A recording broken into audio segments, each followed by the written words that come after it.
All right, folks, we're going to start talking a little bit about saddle hunting. You'll start seeing a few videos showing up here and there on the Traditional Outdoors channel around saddle hunting. Saddle hunting is really nothing new, but due to a lot of really creative minds getting together and thinking about some of the shortcomings of saddle hunting in the past, there's some really fantastic products out there. I actually just got my saddle back in November, so I'm still learning, and I'm going to be carrying you through that process myself, really geared more towards traditional guys, but a lot of stuff that we'll talk about will apply to anyone. So I bought mine got mine in November. I got to hunt some with it during December and early January and really love it. In fact, I've sold my climber. I may sell some of my hang-on stands, because it's really gotten to the point where it's a very solid and valuable option for deer hunting.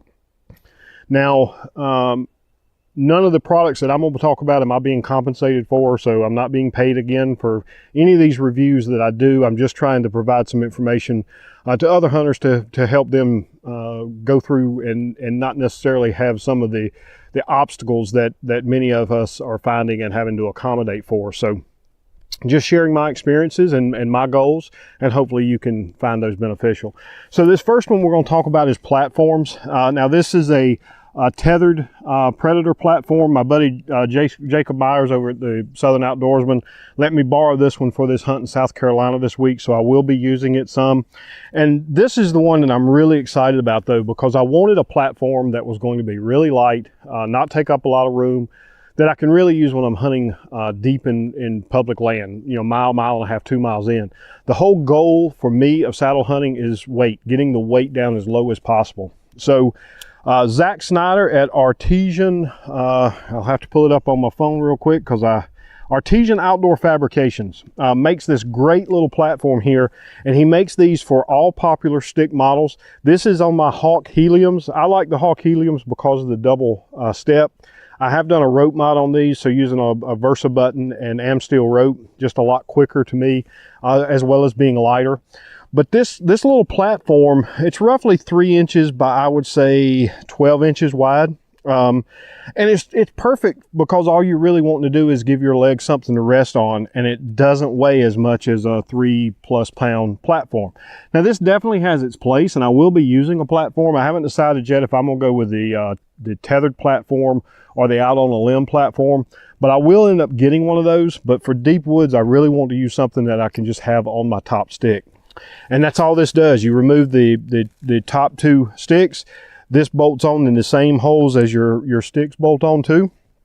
I've got a grade 8 cap head screw. I will tell you, you have to tighten these down a lot to get this platform where it's fairly stable. But what I can tell you is, after using this for a few weeks, I demoed this for some guys at our local traditional club a few weeks ago. And as far as putting side pressure on the stick, so it's being able to spin around the tree and really push against it from the side, it stays rock steady once you get it seated on the tree well. I'm really excited about it because it doesn't add a lot of weight at all over your regular stick. It's probably, I need to weigh it, it's probably a pound and a half. It's definitely not as heavy as a full platform. So while this is going to be better, a platform is going to be better for like an all-day sit, where you're going to be more comfortable or want to be more comfortable, the platform is going to be really good. But for running gun and wanting to get out and get deep into public land and being very mobile, this is going to be a fantastic option. So I will put a link to the Facebook group. I'm not sure, or Facebook page. I'm not sure if he has a website, but if I can find it, I'll include that in the show notes as well. And reach out to Zach.